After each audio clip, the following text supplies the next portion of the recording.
This question says, using these identities, the 8 in front of us, we are to prove that cos squared theta times secant squared theta minus 1 is equal to sine squared theta.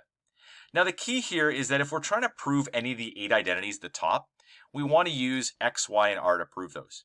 But for anything beyond those 8 identities, we can use those 8 identities as building blocks to prove them.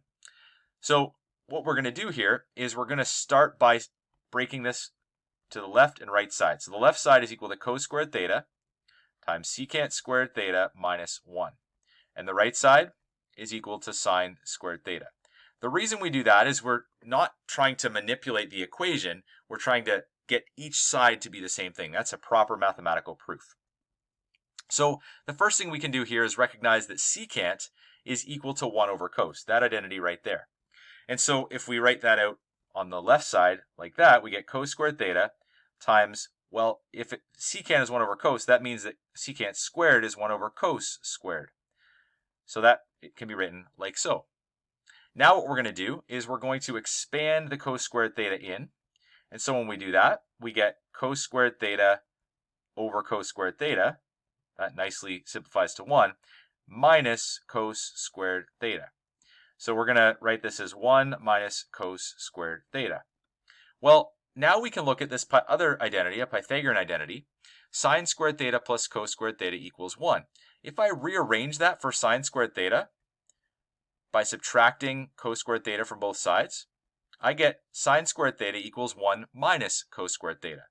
And so now what we've done is we can write this out as sine squared theta. And so we've proven that the left side is equal to the right side, and that identity is proven.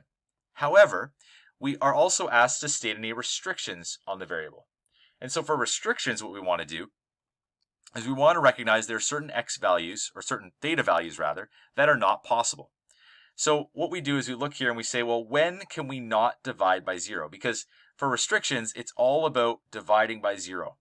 It's not allowed to be done. We can't possibly do it. It's not possible. So is there a situation where we're possibly dividing by 0? And we can see that that's when cosine is in the denominator.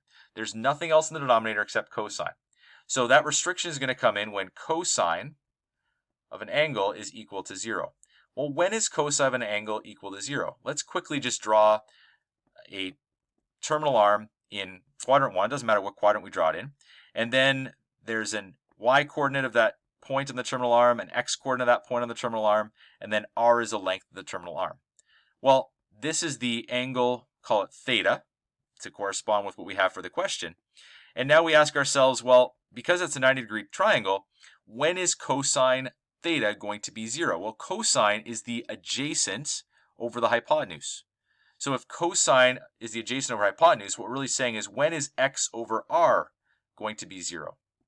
Well, that's going to be 0 when x is 0. Well, when is x 0? X is 0 at this angle right there, which is 90, and at this angle right here, which is 270. So we can conclude that theta cannot be 90 or 270. So this identity is always true except for those two possible angles between 0 and 360. If you want to know more about trig identities, you'll really want to check out the video on the left. On the right is a playlist all about the trigonometric unit from grade 11 functions. Thanks so much for watching, and I hope that was helpful.